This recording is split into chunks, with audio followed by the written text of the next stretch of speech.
everybody. I am so excited because this book has been amazing. So, this is the study guide for disruptive thinking. And I want to make sure that Instagram, Zoom, and Facebook can see it. This is the study guide. Guys, you can get your study guide off Amazon. It's only $10. But I did say whoever watched day one and day two video, find two things that you like about it. Email WOD2015camp@gmail.com. That's WOD2015camp at gmail.com. Email the two things that you like so that we can get you your free study guide. Now you got to buy your own book. The book is only $18. So you can get the book off Amazon. I think it's $18, but I know for sure it's under $20. But you can get the book off Amazon too, guys. You want to get this book. It is amazing. It is some wonderful things in there. I mean, I'm finding out things that I didn't even know, but not only that, I'm tapping into a different way of thinking. It's nothing more great than to be disruptive in your thinking, especially in these day and time, because you can't just go with the flow. You can't just go with the norm. You have to be disruptive in your thinking and the way you process so that you can go ahead and change the game. And so I'm going to pick up real quick with our study guide because we got to finish up chapter 1 study guide so that we can tap into chapter 2 study guide and then go to chapter 2. So we finish off on the questions for chapter 1. Let me see. Hold on. I hope I got it set up right. For Facebook. I think I got it set up right. Hold on, y'all. Let me see. Okay.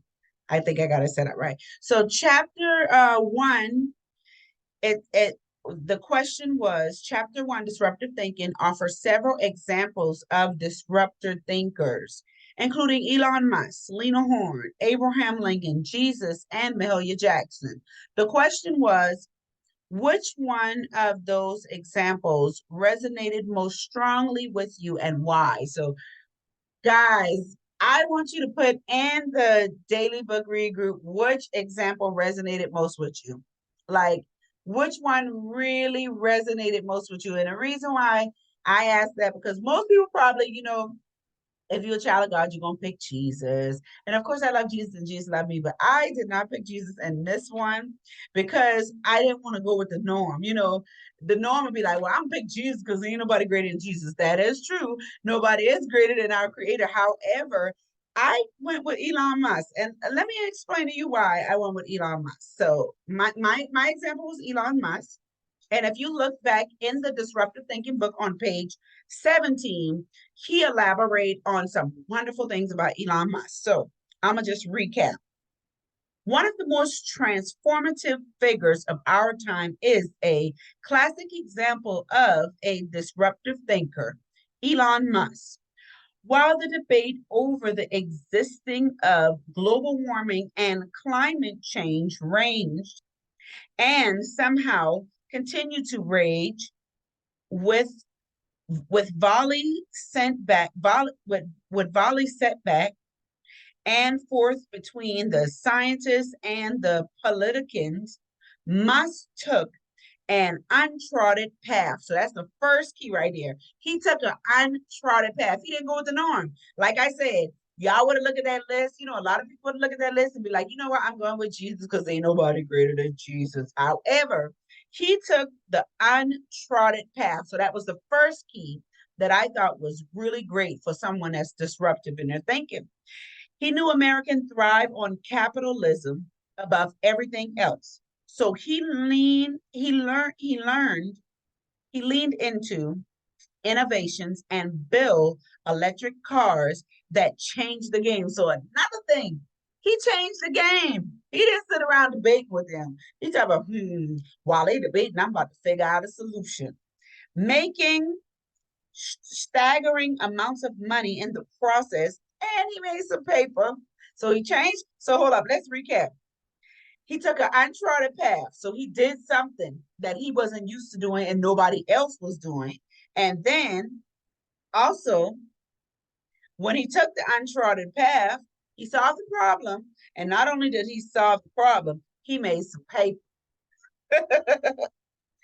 I'm not glamorizing who he is because I don't know him at all, but I have been struck by the silency and power of his disruptive thinking.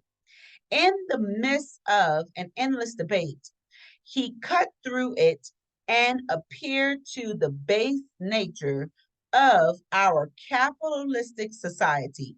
When they tried to shut him out, so he had haters. Y'all listen, because it's all y'all people with y'all business, and y'all letting people stop you because they say that's not how you're supposed to do it. That's not how it's supposed to go. Are you letting people stop you because you got a different idea, but they saying you shouldn't try it because that's not how it's supposed to be? Don't let them kill your disruptive thinking. And so he, so carrying on, when they try to shut him up of the traditional channel used by car manufacturer, must found a way around the system. You gangster. Listen, I that turned me on because I would definitely outthink somebody, situation. I would definitely outthink you. Like you think you have me trapping, I will outthink you. So when I see that, he was like, he found a way around the system. Hey, see, most people ain't willing to take that risk. It is a risk. Most people ain't willing to take that risk. Through his groundbreaking technology, he has become incredibly prosperous as the progenitor of innovations that disrupt everything. Talk about he done changed the game.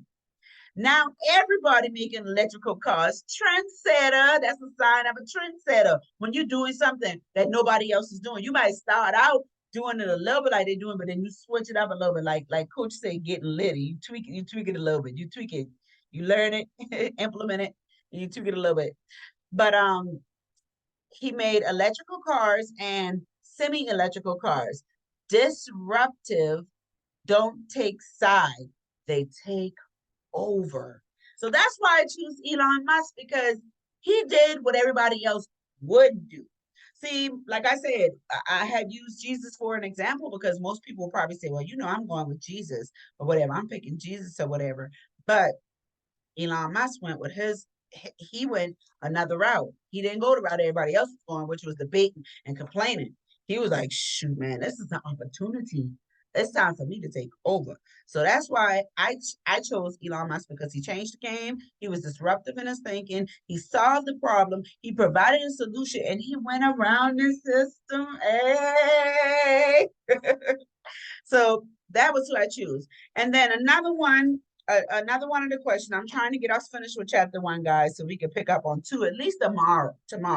I'll at least tell y'all what the topic is. And then the next question was, take a moment to read through the major news and headlines for today.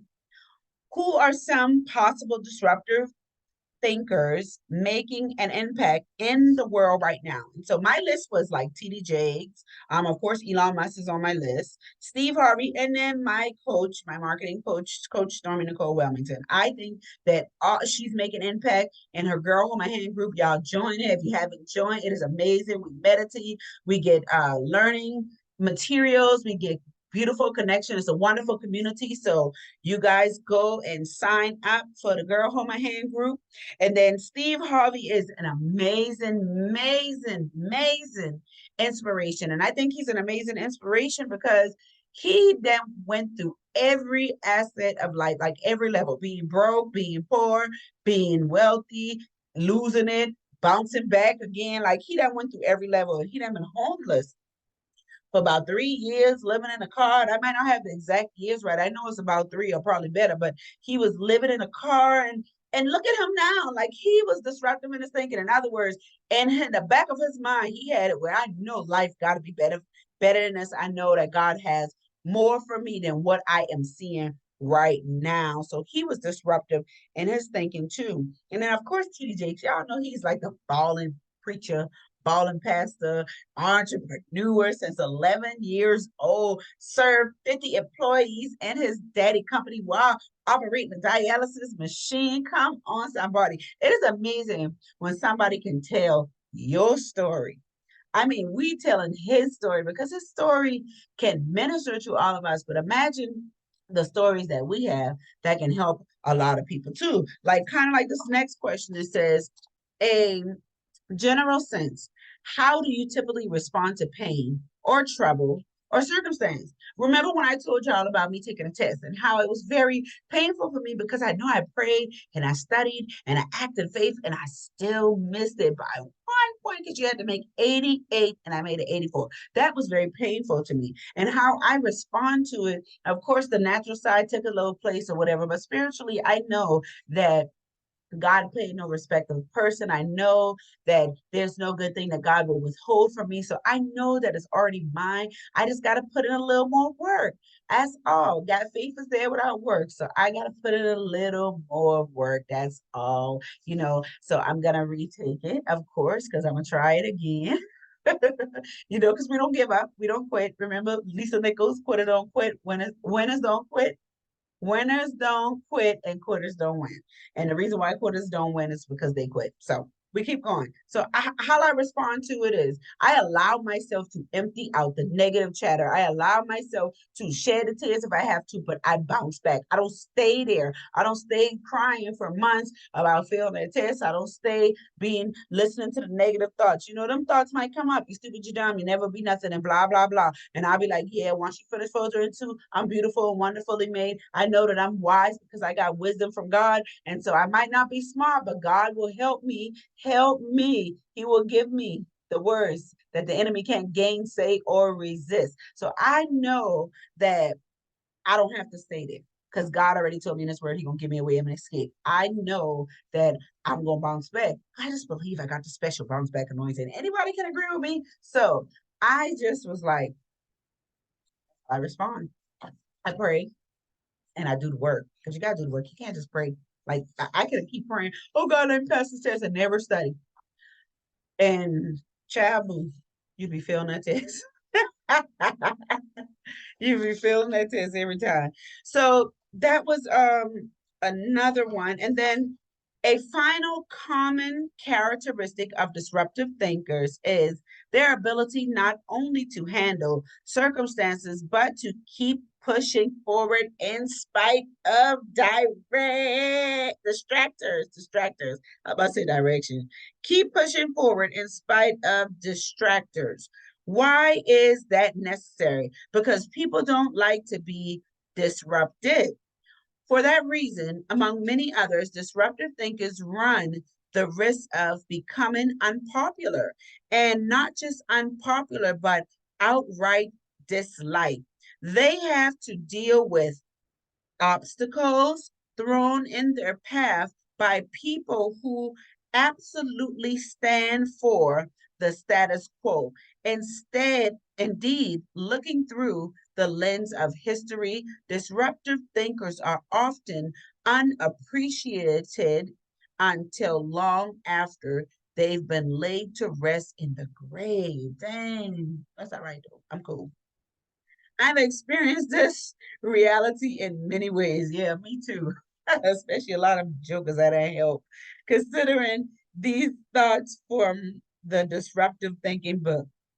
But if you step off the baton path, expect some thrones and barriers. Literally, it's quite natural to want to clear up any and all misconception about you. However, you have to eventually decide who you're trying to impact. Your dictators, your distractors. I talk about dictators. I'm gonna change the whole word. Your distractors or the world.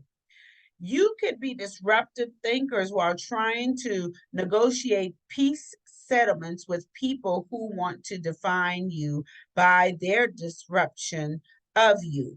Everyone who meets me as a musician struggle to see me as a minister. Everyone who meets me as a minister struggle to see me as an entrepreneur. I can attest to that because y'all know I am the business prophetess. And what I do is take services and products and I use them as tools to transform people's life, which means that I get to operate in a minister capacity, but I also am an entrepreneur as well. So yes, it is a struggle because every time people see you, they think you're supposed to be perfect and think you're supposed to just be this preacher that giving out the word or whatever. But I live. God said that I can live and have a life and have it more abundantly, and He never said I had to be religious. Their snide remarks were born out of their discomfort with many mobilities. I couldn't afford to alter my definition of success to make my observers comfortable. Sooner or later, a decision had to be reached that will set the tone for your lifelong priorities. Should you decide to be bold enough to be a drum major of a uh, paradigm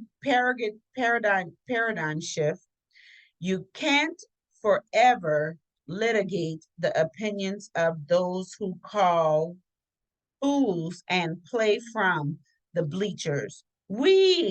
That took a while for me to learn. The sting of those you stun leave deep welts. If you're not careful, you're not fulfilled. If you're not careful, if you're not careful, you'll not fulfill your purpose in pursuit of their acceptance. Simply state, are you willing to compromise your uniqueness for their camaraderie? Standing up requires standing out. So you might not fit in, you might not get accepted. That is definitely me, y'all. Seriously. I'm like, my people who I grew up with, they say I'm weird. And I'm cool with it because I am weird. When you have felt stung because you choose to stand out. So that's the question for today. When have you felt stung because you choose to stand out? How would you like to handle criticism? Meaning, what is your ideal way to respond to those criticizing you? And so we 18 minutes in. We 18 minutes in. So I'm not going to read chapter 2. I'm going to tell y'all the topics of chapter 2. So the study guide, the personal study guide for day 2 is why do we need disruptive thinking? Why do we need disruptive thinking? So remember, day 1 was what is disruptive thinking? Day 2 is why do we need disruptive thinking? So that is a really good question. Y'all need to meditate true on that. Why do we need disruptive thinking is chapter 2. Why do we need disruptive thinking nowadays is the question. So I'm gonna let you guys go and meditate on that. It's already 20 minutes, guys. It has been amazing. I am so happy that you guys join me. This is my face freshener. Mary Kay, been using it since 2013. But y'all listen. Go back, listen to day 1, listen to day 2, listen to all of the days that we did in Disruptive Things so you can get catch up. And make sure if you do day 1 and 2, email me 2 things that you like so you can get a free study guide. Who don't want a free study guide to life? Because this can help you with your life. This can help you change the way you think. If you change the way you think, you change the way your life is right now. So I enjoy you guys, but I'm going to let y'all go for today. And thank you for tuning in. Thank you, thank you, thank you. Okay, let's see. Thank you, thank you, thank you. We're going to end that right here.